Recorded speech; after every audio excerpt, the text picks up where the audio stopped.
General Alzate es el militar de más alto rango secuestrado por las FARC. El general se ha caracterizado por su trabajo social en el Chocó. El ministro de Defensa asegura que el militar violó todos los protocolos de seguridad. El general fue secuestrado por el Frente 34 de las FARC. Esto se estableció por medio de un acuerdo al que llegaron las dos partes en Cuba. A la reunión de este sábado no asistirá la canciller María Ángela Holguín, pero sí lo hará el empresario Gonzalo.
Entre ojos para ver más allá. En 1948, dolorosos acontecimientos cambiaron de raíz la historia de Colombia del siglo XX. Bogotá, la capital colombiana, se preparaba para recibir las delegaciones de la 9ª Conferencia Panamericana que dio origen a la OEA. Las sesiones estaban en curso, cuando al mediodía del viernes 9 de abril, el caudillo popular Jorge Eliezer Gaitán fue asesinado.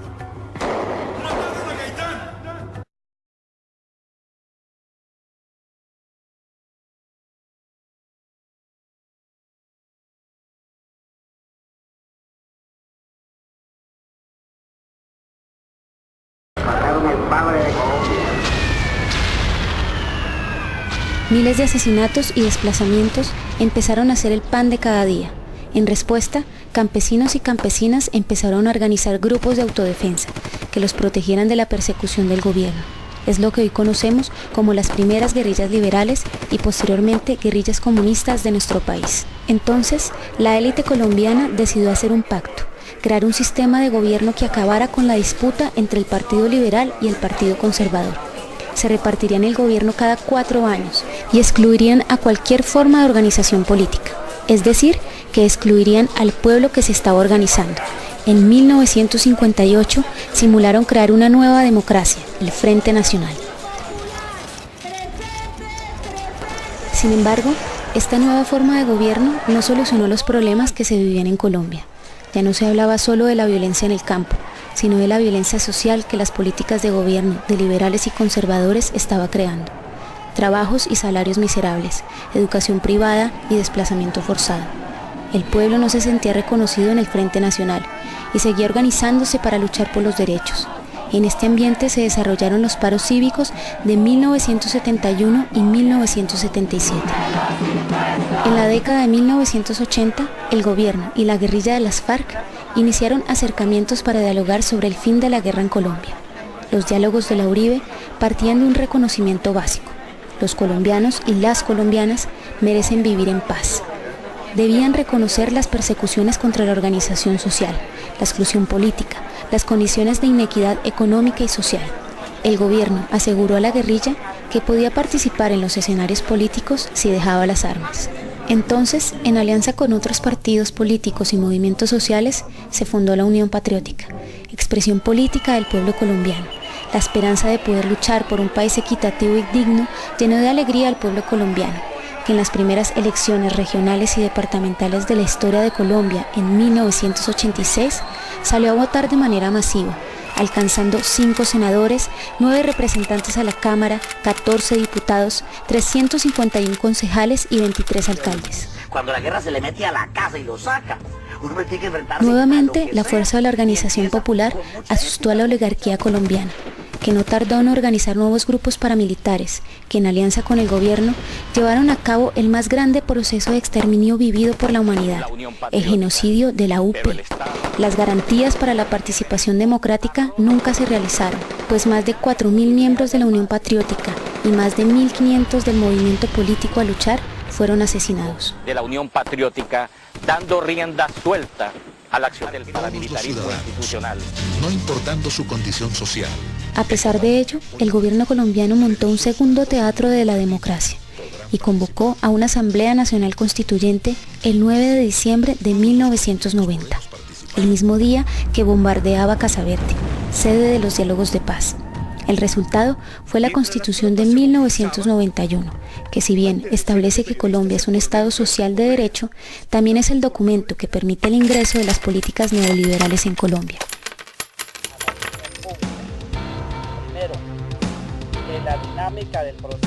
En 1998, en San Vicente del Caguán, se instaló una nueva mesa de diálogo entre el gobierno y la insurgencia.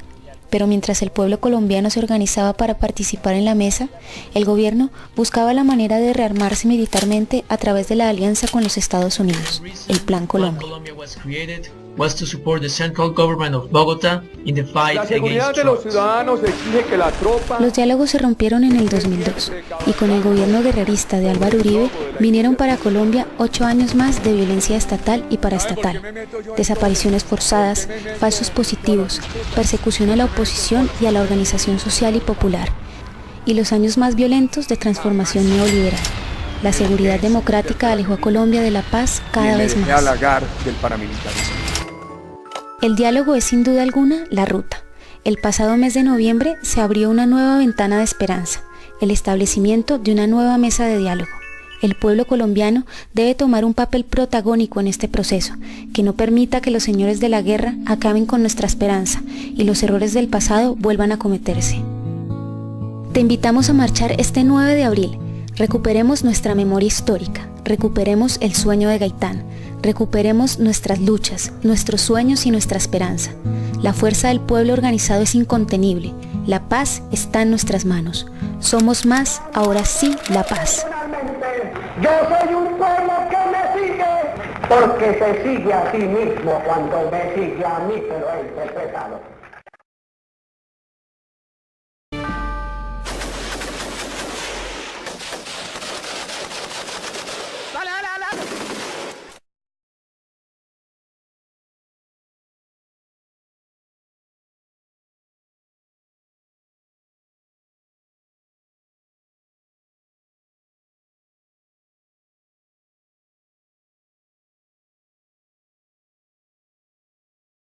Que entregarle la tierra al que la necesita y la quiere trabajar por la vía que nos dejen las oligarquías. Vamos a ver cuál es. Si es la vía política o es la otra.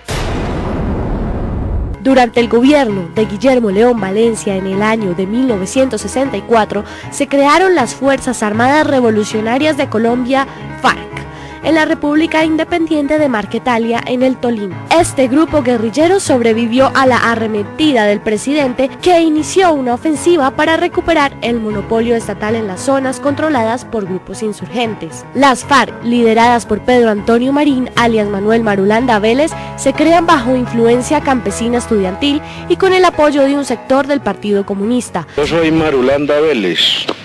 Hace 34 años estoy en la lucha revolucionaria, luchando por la paz para este país. Soy Raúl Reyes, llevo 8 años en el movimiento guerrillero. La paz para mí es la democracia de hecho y no de palabra. Soy Alfonso Cano, llevo 18 años de lucha revolucionaria, 8 vinculado a las FARC. Soy Jacobo Arenas, 38 años de vida revolucionaria. 20 en las guerrillas de las FARC. La paz para mí es el progreso del país. Desde sus inicios se perfiló como uno de los grupos armados rurales más fuertes y representativos de la lucha guerrillera marxista-leninista. También en 1964 en el norte de Santander se forja el Ejército de Liberación Nacional, ELN, bajo una fuerte influencia estudiantil y urbana. Durante el último periodo del Frente Nacional, el candidato a la presidencia por el Partido Conservador, Misael Pastrana Borrero, se enfrentó al exdictador Gustavo Rojas Pinilla. Pastrana resultó electo en medio de fuertes denuncias por fraude, lo cual llevó a un grupo de estudiantes universitarios a conformar el movimiento 19 de abril, M19, el cual se destacó por su innovadora propaganda y sus audaces y simbólicos actos de protesta. ¡Nuestro país sepa! ¡Que no nos acobarden las agresiones! ¡Que nuestro país sepa! ¡Que con dignidad hemos llegado hasta aquí! ¡Y con dignidad derrotaremos hoy y siempre a los enemigos de Colombia y a los enemigos de la paz! La historia del conflicto armado en Colombia está sujeta a la constante mutación de los grupos al margen de la ley. Las FARC y el ELN son el resultado de la falta de participación política, de la desigualdad y de la exclusión social. También son producto del contexto histórico que el mundo vivía por ese entonces.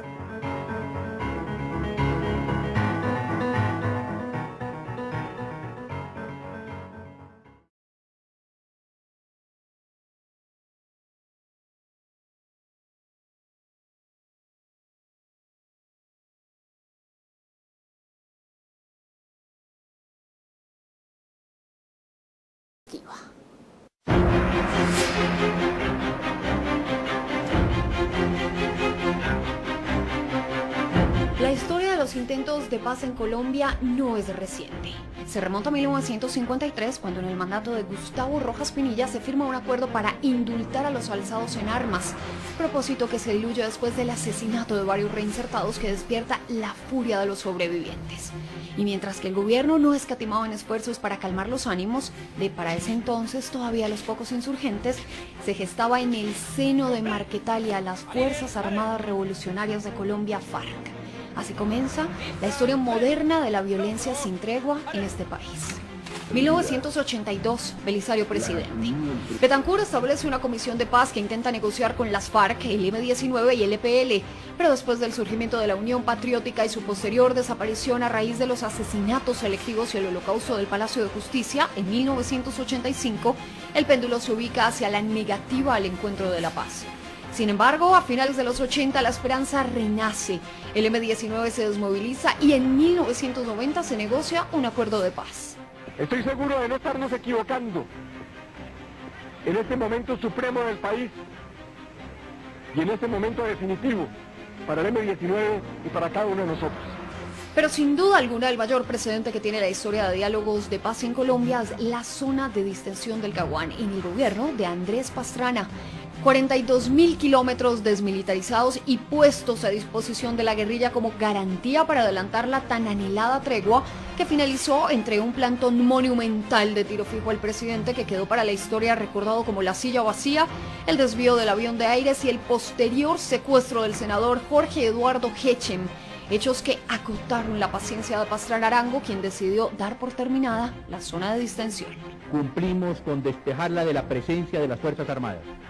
Y usted la ha convertido en una guarida de secuestradores, en un laboratorio de drogas ilícitas, en un depósito de armas, dinamita y carros robados. La esperanza y la paciencia de todo un país se había esfumado nuevamente. Por esto he tomado la determinación de no continuar con el proceso de paz con las FARC. Este grupo guerrillero, con sus acciones y con su actitud, se ha encargado de cerrarle la puerta a la solución política. Por lo anterior, he decidido poner fin a la zona de distensión a partir de la medianoche de hoy. Este fue tan solo el anuncio de lo que vendría para Colombia en los próximos años.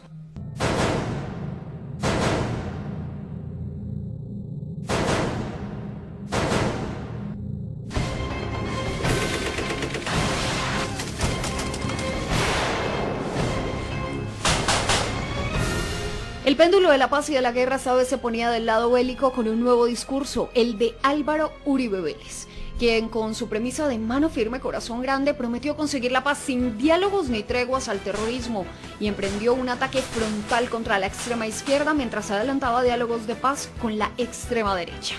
El gobierno de Uribe será recordado por una zona de concentración de los grupos de autodefensas en Santa Fe de Ralito, donde se logró un proceso de desmovilización que hoy, después de 2 años de finalizado su gobierno, está en tela de juicio por su falsedad y lo peor, por ser caldo de cultivo para el surgimiento de un nuevo flagelo violento en el país, las barridas.